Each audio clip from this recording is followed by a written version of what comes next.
தமிழக வெற்றிக் கழக தலைவர் விஜய் குறித்து தான் பேச விரும்பவில்லை என அமைச்சர் ரகுபதி தெரிவித்துள்ளார்.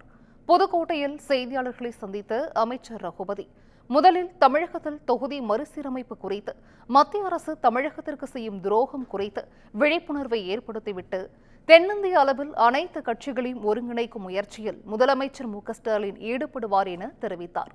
தொடர்ந்து தமிழக வெற்றிக் கழக தலைவர் குறித்து நான் பேச விரும்பவில்லை என தெரிவித்த அவர், நாம் தமிழர் கட்சி தலைமை ஒருங்கிணைப்பாளர் சீமான் மீதான வழக்கு விசாரணைக்கு சம்மன் கொடுத்தும் ஆஜராகவில்லை என்றால் அடுத்த கட்ட நடவடிக்கை குறித்து நீதிமன்றமும் காவல்துறையை முடிவெடுக்கும் என கூறினார்.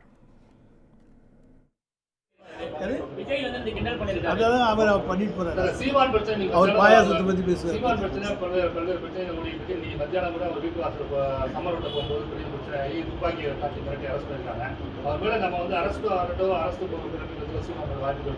இல்ல, நாங்க நீதிமன்றத்தில் எல்லா வழக்குகளையும் ஒரே நீதிமன்றத்தில் விசாரிக்க சொல்லி உச்ச நீதிமன்றம் உத்தரவு போட்டு விட்டது.